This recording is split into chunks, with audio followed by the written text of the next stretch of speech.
কারো যদি যোগ্যতা থাকে বংশ লাগে না, রক্ত লাগে না।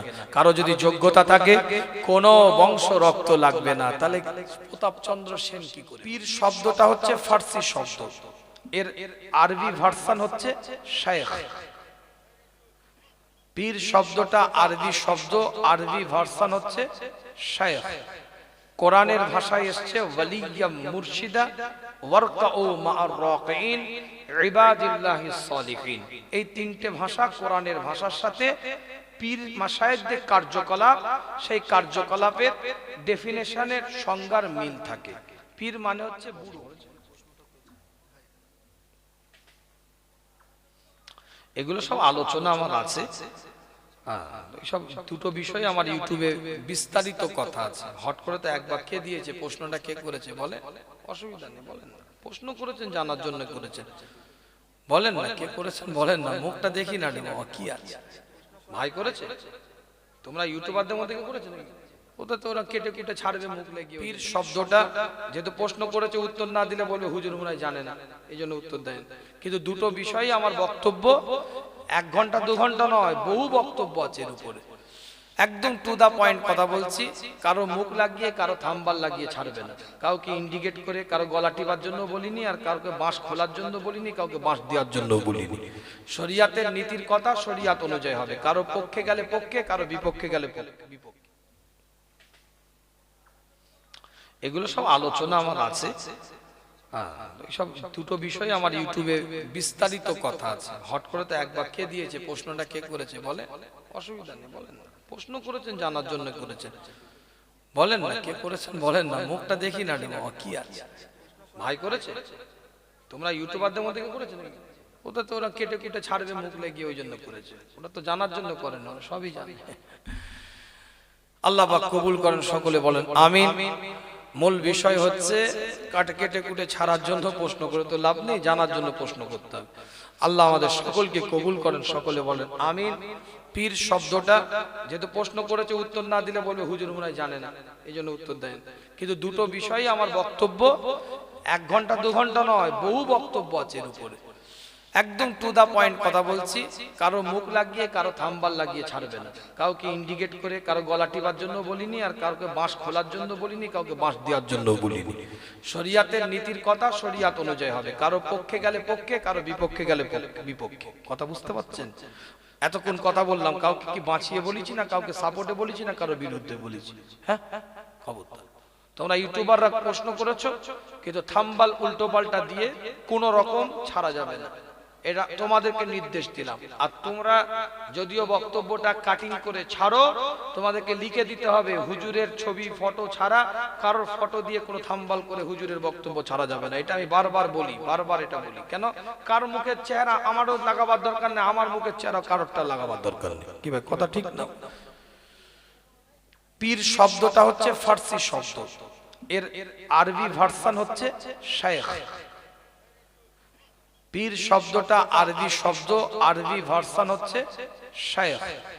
কোরআনের ভাষায় এসেছে ওয়ালিয়া মুর্শিদা ওয়ারকাউ মা'আর রাকিঈন ইবাদিল্লাহিস সালিহিন। এই তিনটে ভাষা কোরআনের ভাষার সাথে পীর মাশায়েখদের কার্যকলাপ, সেই কার্যকলাপের ডেফিনেশনের সংজ্ঞার মিল থাকে। পীর মানে হচ্ছে বুড়ো, শাইখ মানে বুড়ো। এখন কথা হচ্ছে যে পীর হতে গেলে যোগ্যতা লাগে। পীর হতে গেলে যোগ্যতা লাগে। সেই যোগ্যতাটা কি? যোগ্যতাটা হচ্ছে সর্বপ্রথম তার যোগ্যতা হতে হবে মোটামুটি তাফসিরে জালালাইন পর্যন্ত তার পড়ার যোগ্যতা লাগবে। মিশকাত শরীফ কিতাবটা জের জবর বিগিন, অর্থাৎ ন্যারা আরবি যেটাকে বলে, ইবারত পড়ার ক্ষমতা লাগবে। কি বললাম? তাফসিরে জালালাইন পর্যন্ত তার জ্ঞান লাগবে। মিশকাত শরীফ ইবারত পড়া, বাংলা ওই মিশকাত শরীফ নয়, ইবারত পড়ার ক্ষমতা লাগবে। আর ইবারত যে পড়তে পারবে তার নহু সরফের জ্ঞান থাকবে, অর্থাৎ আরবি ব্যাকরণের জ্ঞান আছে বলেই সে ইবারতটা পড়তে পারছে। কথাটা ভালো করে বুঝবেন। তার মানে সে একটা উচ্চ পর্যায়ের একটা আলেম। কথা বুঝতে পেরেছেন? এই আলেম ব্যক্তিটা সে তার মধ্যে ইলমি আনা যোগ্যতা এজন্যই লাগবে যেহেতু পীর হতে গেলে আগে শরিয়াতটা জানতে হবে। নিজে যদি শরিয়াত না জানে তাহলে পরবর্তী যে তিনটে বিষয় আছে তরিকাত, হাকিকাত আর মারেফাত, এই তিনটে জিনিসকে কিন্তু ব্যালেন্স করতে পারবে না। তাই জন্য উলামা হাজরাতরা বলছেন অ্যাজ এ রিলিজিয়াস টিচার, একজন ধর্মীয় শিক্ষক যিনি হবেন তাকে তো আগে নিজেকে শিক্ষা অর্জন করতে হবে, নাহলে সে কি করে শিক্ষকতা করবে? কথা বুঝতে পারছেন? পীর হচ্ছে একজন রিলিজিয়াস টিচার, ধর্মীয় শিক্ষক। এই শিক্ষা অর্জন তার জরুরি, শিক্ষা অর্জন তার জরুরি। কিসের শিক্ষা? জেনারেল শিক্ষা নয়, ওটা যদি থাকে তো আলাদা বিষয়। শরিয়াতের বাঁধনের শিক্ষা তার লাগবে। এবার শরিয়াতের শিক্ষার পরে তার দরকার তরিকত, যেটা আমাদের ভাষায় চিশতিয়া, কাদেরিয়া, নকশবন্দিয়া, মুজাদ্দিদিয়া, আরো অনেক তরিকাতের সবক আছে। এই তরিকাতের মৌলিকতা বিষয়গুলোকে কোন যোগ্য শায়েখের কাছে বসে, কোন যোগ্য পীর মাশায়েখের সোহবতে গিয়ে দীর্ঘদিন তার কাছে থেকে সেগুলোকে চর্চা করা। কি বললাম? আমল করা নয়, আমল আলাদা জিনিস, চর্চা আলাদা জিনিস। আমল আলাদা জিনিস, চর্চা আলাদা জিনিস। মানে হুজুর ইয়া আবার কি? হ্যাঁ, আপনি সুবহানাল্লাহ সুবহানাল্লাহ সুবহানাল্লাহ সুবহানাল্লাহ আলহামদুলিল্লাহ আলহামদুলিল্লাহ পড়ছেন, কি সওয়াব হবে না? আল্লাহু আকবার আল্লাহু আকবার পড়ছেন, সওয়াব হবে না? অবশ্যই। লা ইলাহা ইল্লাল্লাহ লা ইলাহা ইল্লাল্লাহ জিকির করছেন, সওয়াব হবে না? হ্যাঁ, বিষয়টা বুঝেন। এবার আপনি যোগ বিয়োগ গুণ ভাগ করছেন, এটা আপনি অঙ্ক করলেন, কিন্তু আপনি যখন স্কুলে পড়লেন তখন 6 এর অঙ্ক আলাদা, 7 এর অঙ্ক আলাদা, 8 এর অঙ্ক আলাদা। আপনি স্কুলে যখন ভর্তি হলেন একটা সিলেবাস আপনাকে মেনটেন করতে হয়, সেই সিলেবাসের উপরে আপনাকে যোগ্যতা দেওয়া হয়। কি দেওয়া হয়? যে ইনি মাধ্যমিক পাস, ইনি এই বই পড়েছে তাই ইনি এইচএস এ পরীক্ষা দিয়ে পাশ করেছে, ইনি এই বিষয় নিয়ে পড়াশোনা করেছে তাই ইনি গ্র্যাজুয়েশনে পাশ করেছে, ইনি এই বিষয়ের উপরে এমএ করেছে, ইনি এই বিষয়ের উপরে রিসার্চ করে এমফিল করেছে, ইনি এই বিষয়ের উপরে থিসিস তৈরি করে পিএইচডি করেছে। আর আপনি ডিগ্রি পেয়ে গেলেন। কি পেলেন? পিএইচডি। কি করে পেলেন?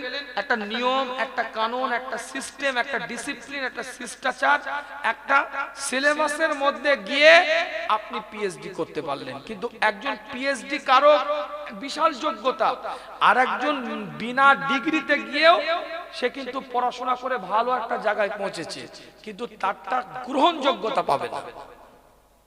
অতটা ভালো করে বুঝবেন।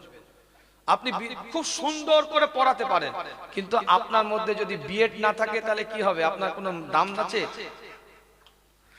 তো বিষয় হচ্ছে আপনি আমল করছেন, আপনি সওয়াব পেলেন, কিন্তু সোহবতে না গেলে, সোহবত ভালো মানুষের কাছে গিয়ে থাকা, ভালো মানুষের কাছে গিয়ে বসা। তাহলে মুজাদ্দেদ জামান রহমাতুল্লাহ আলাইহি, একটা উদাহরণ দিচ্ছি। মুজাদ্দেদ জামান রহমাতুল্লাহ আলাইহি 40টা হাদিসের কিতাবে সনদ প্রাপ্ত একজন মুজাদ্দিদ। কিন্তু শরিয়াতের আর তো কোনো জ্ঞানের তার দরকার ছিল না। তার সুফি ফাতে আলী ওয়াইসির কাছে গেলেন কেন? ভালো মানুষের কাছে গিয়ে সান্নিধ্য অর্জন করা। পীর হতে গেলে যেমন এই শর্তগুলো বড় জরুরি, বড় শর্ত হচ্ছে ভালো মানুষের কাছে গিয়ে থাকা, বসা, উঠা, তার সাথে সুসম্পর্ক রেখে চলা, তার সোহবতে গিয়ে বসে বসে নিজের জীবনটাকে তৈরি করা। একটা বড় দিক পীর মাশায়েখের পরিচয়ের মধ্যে যে সোহবত তৈরি করা। কথা বুঝতে পারছেন? রুহুল আমিন রহমাতুল্লাহ আলাইহি পীরকে মুজাদ্দিদে জামান মুজাদ্দিদ কি করতে গেছিলেন? আচ্ছা বলেন তো, আল্লামা রুহুল আমিন, আপনারা বলছেন বড় মাওলানা, এই যে এত বড় আলেম কি করতে গেছে আমাকে একটু যুক্তি দিয়ে বুঝিয়ে দেন আমাকে। উজুর ফরজ জানতে, গোসলের ফরজ জানতে, কি করতে গেছে? নামাজ শিখতে গেছে, কোন মাসলা মাসাইল জানতে গেছে?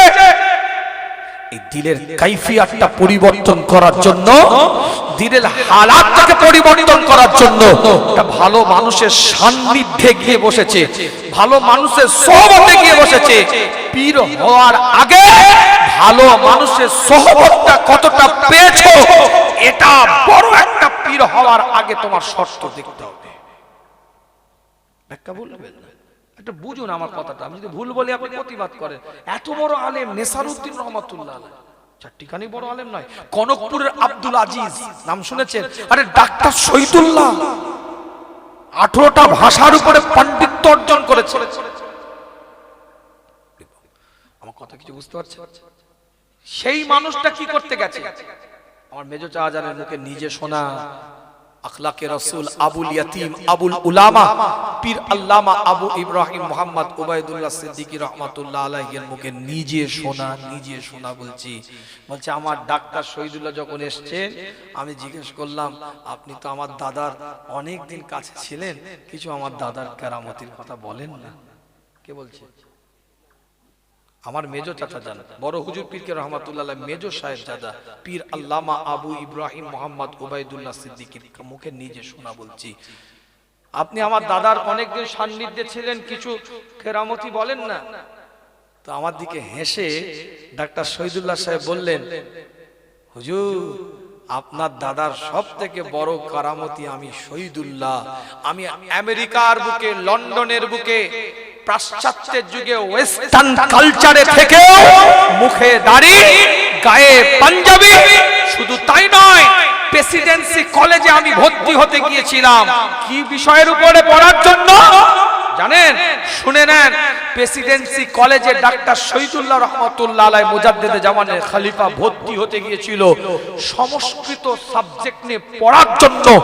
দানি টুপি জুব্বা পাগড়ি আজকান দেখে বলছে ই কি পড়বে, সংস্কৃত আমাদের ধর্মীয় ল্যাঙ্গুয়েজ, আমাদের ধর্মীয় ভাষা।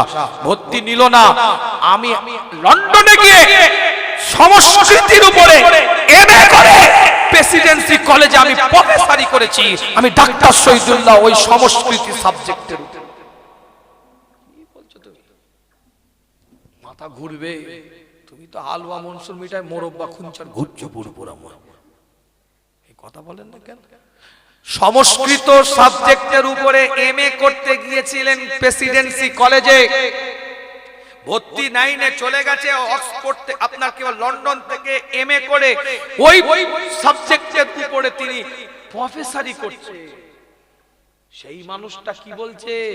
আপনার দাদার সবথেকে বড় কারামতি আমি ডাক্তার শহীদুল্লাহ, আমি যে কালচারে ছিলাম, এই যে কালচারটা আমি ধরে রেখেছি একমাত্র আমার পীরের সোহবতে থাকার কারণে।